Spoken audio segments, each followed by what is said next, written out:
Good morning and welcome to another episode on the Retro Brown channel. Today we are doing a solo run with just Starmie, the water psychic type from Gen 1, evolution of Staryu. You know what guys, I actually think we've got a rival to Mewtwo here. The moveset that we can get, the stats that we have, I genuinely think we might have like a Mewtwo S tier sort of Pokemon here. But let's get into the run, let's have a quick chat about Starmie. So we're going to go with the rival today as one of my newest subscribers. It's Last's channel. Thank you for subscribing. I've been really enjoying your channel videos as well. Let's see how we do on this run, how much of a challenge you give me. So we've got a base stat total of 520. Most of that is in special and speed. We've got decent bulk and defense, decent attack, alright HP. The HP and the attack we're not really going to focus on very much whatsoever as well, because to be fair, up until we can get rid of tackle, that's all we really need the attack for.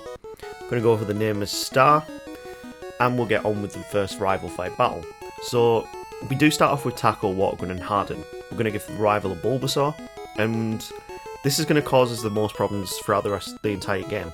I mean, with the TM moveset that we can learn, it doesn't really matter what rival we actually give, but like in the end game, but in the early game it actually makes a massive difference. If we gave him Charmander, then yeah, we'd have a real problem because it'd just be too easy. Squirtle, again, it would be a bit too easy. Giving him Bulbasaur actually gives us the hardest challenge, which is what we want. And this is the Brock fight, and it goes as quickly as you might imagine. We've gone for minimum battles here, and we've already beaten Brock at level 8, meaning we can move on to Cerulean City. But before we got to Cerulean City, we actually have a few trainers just to the east of Pewter City. And I go into this fight without healing up and realise I'm not dealing enough damage out at this level. So we do take a loss. In Mount Moon, I actually go for an optional trainer here, just to get a little bit more experience, because if we're not dealing that much damage out against level 10 Pokemon, yeah, we're going to need the levels when it comes to Misty and the rival in Cerulean City. And that Hiker is an easy fight, so we can go against him. We've also got the Super Nerd, which is mandatory as well. He's not really going to be too much of a problem when we've got Water Gun in our moveset. They can use Harden as much as they want to get defenses up. Does not matter to us whatsoever. Water Gun will get us through these earlier fights. Reason why you're probably thinking, where am I going to go to next in Cerulean? Pretty much, I think the easier fight is going to be going against Misty first. I mean, I don't think it's going to be an easy fight, but even at level 14 here, we only just scrape by against this Goldeen. I realise this Goldeen doesn't actually have any water type moves, so it will spam Tail Whip and it will spam Peck. And Supersonic as well when it really wants to, but we do get a pretty good luck on 6 HP and we go up to level 15. But that's really not going to be very much for us. I think we're actually going to need more levels than this. So let's give it a try at level 15. We have taught Bide on our moveset now. Yeah, we're actually going to use Bide in this as well. We are quite a low level and we've got very little to work with, so it might be worth our time actually using Bide. And we're on to 14 HP going at level 16 against the Starmie. And yeah, we've got no chance against this. So let's try a different strategy. Let's go against the rival and see how we do here. If we don't do too well here, we might have to go and level up in the grass. And we do alright against the Pidgeotto, apart from that we take a couple of sand attacks. From here we can actually set up Harden, so our defense is higher. The next Pokemon up is the Rattata, and it uses physical normal type moves, so it's worth our time to actually use Harden here. Gives us the best chance against the Rattata. I don't think it's going to be too... unless it gets a critical hit. And we just keep missing. So yeah, we actually take a loss against the Rattata. Let's try Misty again and see how we do. I feel like with Bide, the right RNG is definitely going to help us out here. But I don't feel like we've got too much to work with. We need to take the Staryu out as much as possible. As soon as we get into the Starmie, we hope it uses X-Defend and then uses Bide. And then once we've used Bide again, we don't win that time. Might need 1 or 2 more levels here. Let's try this out at level 19. That might give us enough HP now, just tank enough hits and get past the Staryu. So with 43 HP we go into the Starmie, we go straight for Bide, it goes for X-Defend, and we deal a lot of damage out. So we're on 15 HP here and I went for Bide again. We get onto 1 HP and a third turn Bide manages to take her out and we pick up Bubble Beam, which is going to be a fantastic move for us. up until we can reach HMO 3, which is Surf. And this is how much of a difference Bubble Beam is now making. We can set up our hardens here. We probably could have saved a little bit of time here, but either way, this is a much easier fight with the addition of Bubble Beam on our moveset. So Rattata is now going to go down to 1 hit, and Bubble Beam is technically the better move to be using over tackle because of our high special. So it makes the massive difference. We take the win and we can move on to the SSN. So annoyingly, we can't learn Body Slam in this playthrough. It's not a move that we can learn, so we're going to have to rely on Bubble Beam a lot more than I thought I would. So Kadabra is next, and it's going to go down to 2 Bubble Beams. And Ivysaur is out last. We get seeded, which is never great. Vine Whip does big damage, and it's coming right down to the wire with 1 HP, and again, we win another fight, first time on 1 HP. This is getting a bit close for my liking. You know what? Instead of going against Surge now, I'm going to teach Dig to my Sandshrew, and we're going to dig back to Cerulean and go through Rock Tunnel, because I feel like we're not going to lose too much time by doing that, but I know I need to come back and beat Surge at some point, because we'll need to use Fly to get around and navigate Kanto a lot quicker. So once we've cut through the tree, we've got this Oddish Trainer here, which I think a few other YouTubers dub as the Rapping Trainer, and flipping heck, guys, she nearly walled us. Her Bellsprouts, we got paralysed, and then they started spamming Rap, which is never a good combo because you attack second, and that means that they can just continually spam Rap, and it becomes an absolute nightmare. But with 27 HP, Rap starts hitting us again, and I'm thinking, you know, this is probably a reset. When was the last time I saved? We use Tackle, and we just start taking it out. It goes for thankfully it goes for growth. We get 1 more tackle in, and we have to backtrack to go and heal, which is never good. But we do get a few easier fights. The Exploding Hiker, of course, with having Bubble Beam in my moveset, he becomes an absolute cakewalk. We just Bubble Beam our way through and move on to Celadon.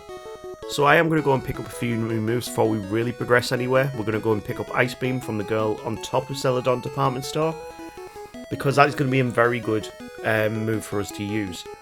Ice is going to be great against Lance, it's going to be great against Erica, it's going to be great against Giovanni. And just with Ice Beam on our moveset, we're going to go against Erica. With our high special, I'm not surprised if we're going to get one-shots here, and we do, we get a critical hit. Next is Tangler, even that one isn't able to tank it. Ice Beam doesn't do one-shot on Vileplume, and it gets a big Petal Dance in. But 2 Ice Beams is more than enough, and we take the 4th badge. That leads us on to the Rocket Corner. Now, the Rocket Corner is really not going to be a problem. We are doing this as minimum battles as possible, which is why my level right now is a lot lower than on some of my other recent runs. Giovanni is not going to be a problem whatsoever. Ice Beam and Bubble Beam can take out its first 2 Pokemon without any issue whatsoever. The Kangaskhan's a little bit scary, but 1 critical Bubble Beam does tons of damage and gets us a critical. So we can then move on, and you know what, I'm going to make a quick stop in Saffron because there's another move that I want to go and learn. And that is going to be one of our most powerful moves for this run. In this house here, you can talk to Mr. Psychic and you can get the TM for Psychic. So even before, we've got 4 gym badges because we still haven't beaten Surge. We've got 3 gym badges and we've already built out some of the best moves in our entire roster. From here as well, because we are so close to the million, I'm actually going to go backtrack and beat Surge now. He's only a quick walk away. I could have flown there really, but either way, I probably lost a little bit of time. Sandshrew is going to cut through and we will go through and fight Surge. And the reason why we want to fight Surge as well is because we can learn the TM for Thunderbolt. So that gives us even more coverage moves to work with, especially when we've got the likes of the Gyarados coming out for the rival. Yeah, it's definitely going to be a very useful move, especially with Lorelei as well in the Elite Four. This is the sort of moveset that we wanted to build out from the outset. I really probably could have done with Thunderbolt earlier, but we can get rid of Harden. We're actually going for this run without any badge boosting glitch.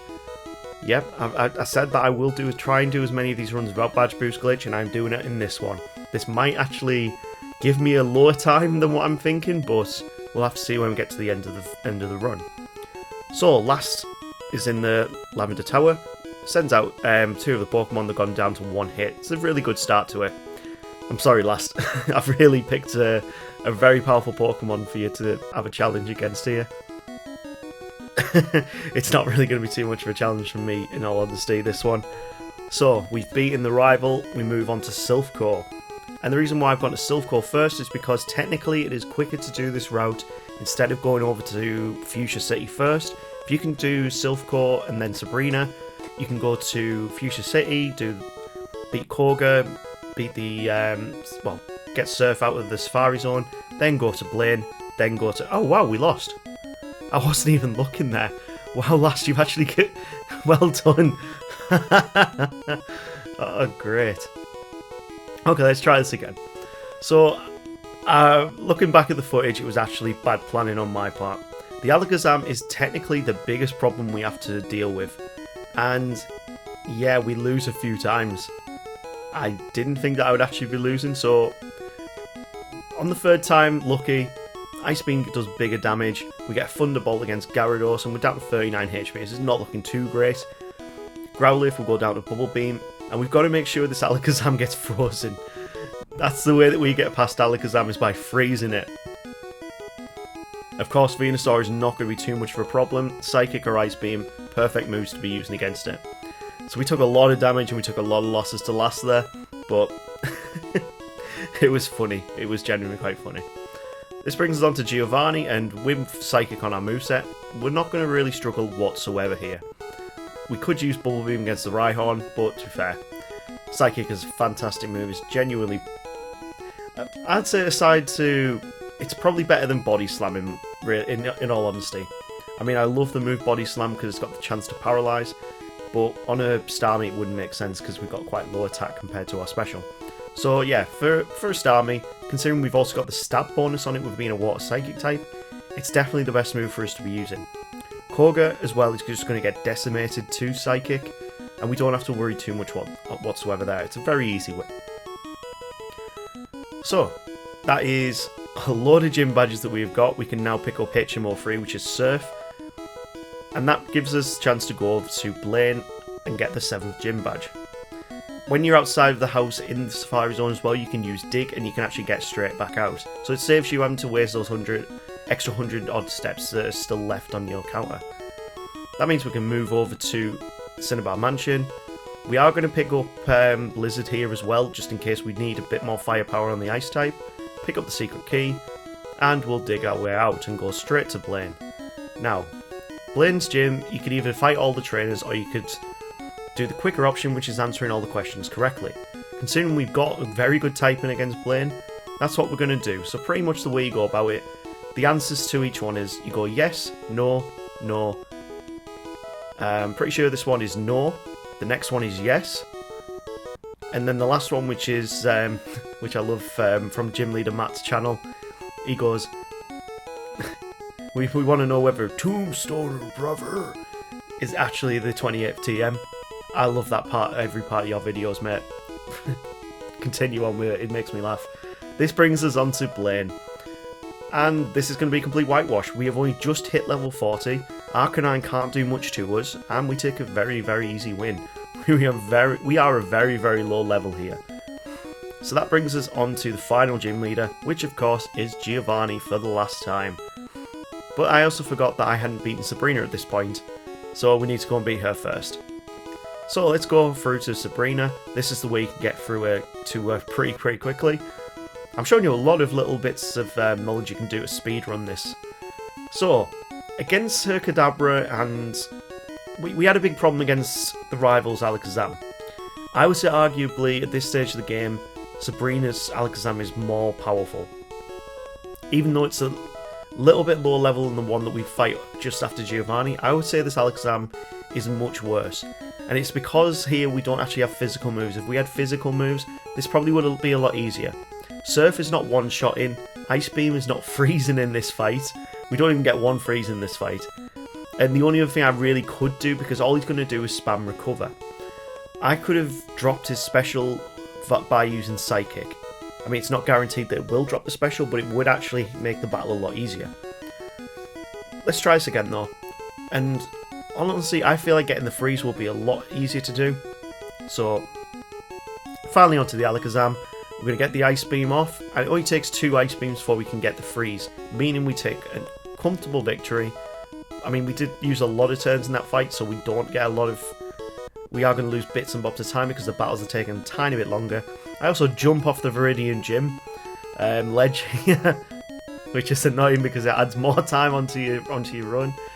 If I was doing this perfectly, I probably would have saved myself about 20 minutes worth of time. But I only ever do 1 attempt of these runs because that's all I really want to do. I don't want to try and just redo it and get the best time and then show that off online. I'll show you my genuine first attempt because that's all I believe is fair to show. I've never used most of these Pokemon before, so I don't know if solo running them is going to be easy or not. I just do my research beforehand with the likes of the stats and the movesets that we can get and the locations of those moves. Anyway, enough rambling. Let's talk about Giovanni. He is going to go down extremely easily with a few Surfs, with a few Psychics. And strangely, Nidoqueen does tank a Psychic, but we are 2 levels below it. Nidoqueen goes down, and then Rhydon is last. 1 Surf takes it out. At level 43, we've beaten all 8 gym leaders, and we can move on to the Elite Four. Before the Elite Four, though, Last is just bumping into us here again, asking us for one more challenge for the Elite Four. So, Pidgeot is actually doing decent damage with Quick Attack. Considering we've got alright defences, it's kind of worrying how much that Pidgeot is doing to us. I misclick here going for Ice Beam when I should have really been going for Thunderbolt on the Gyarados. We've got 53 HP to deal with this Alakazam, and this is not a good scenario to be in. But to be fair, all they do is go for Reflect. That brings out the Venusaur, and Razor Leaf hits to take us down. We do outspeed though, which is a good sign. We do have a ridiculous speed stat. So to be fair, I still feel like it's very doable at this level. Let's give it another try. First 3 Pokemon all go down to 1 hit. Growlithe also goes down to a Surf, and we're onto the Alakazam. Considering it only went for Reflect and it went for Recover, I don't feel like it's going to attack us at all. So we can get through to the Venusaur on full HP, and a critical hit takes it out. We are 9 levels below that Venusaur, and we still one-shotted the whole fight without taking any damage. This is a good Pokemon. This is Mewtwo level good. This brings us on to Lorelei in the Elite Four. A couple of Thunderbolts can take down majority of a Pokemon, and they're not really going to go for their strong water type moves because, well, we're a water type and the AI dictates that they must go for the best attacking move they can. So, Jinx is kind of scary. It takes 2 Surfs, and then we're on to the Lapras. Body Slam paralyzes us and takes us out in 2 hits. So, yeah, I don't feel like we're too far away from it though. We do take a Growl from the Dugong, and that might work. When you get if they use Growl on you, the Badge Boost glitch technically does play into effect and boosts your other stats. So with them lowering our attack, our special actually did get raised 2 stages there. So we're actually dealing out more damage than we really should have been.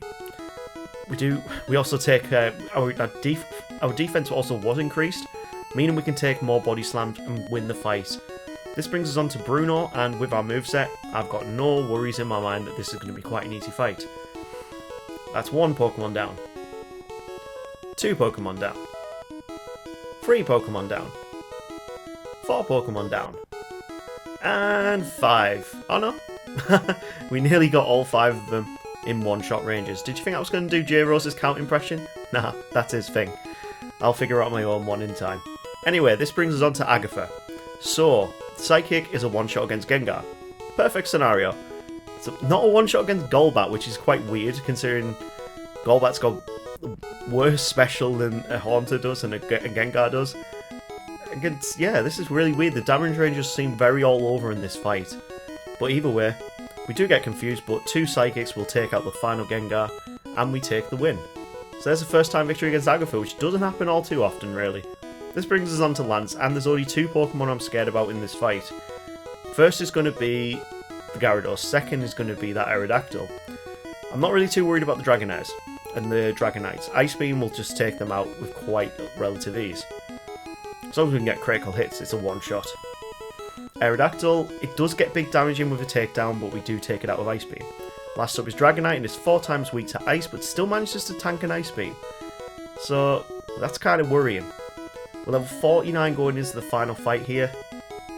And I'm not really too sure how this is going to go. We are very low level compared to their Pokemon. We don't get freeze on the Ice Beam, but Whirlwind doesn't hit. Alakazam is next, and we're going to go... Oh, he actually does use Psychic this time. Okay, so we do get a freeze on it, which is perfect. But we've got no way of recovering our HP at the moment. We don't get recover in this generation. It's Staryu that actually gets to recover on it to learn up moveset, so we don't get it because we don't learn anything via level up. So yeah, Staryu might actually be a better Pokemon than Starmie for the fact it gets recover. Either way, Mega Drain does big damage and takes us out. 15 levels above us, I'm not too surprised by that, but it means we need to give it another try. Pidgeot goes for a Sky Attack, giving us an option to actually get through with an Ice Beam.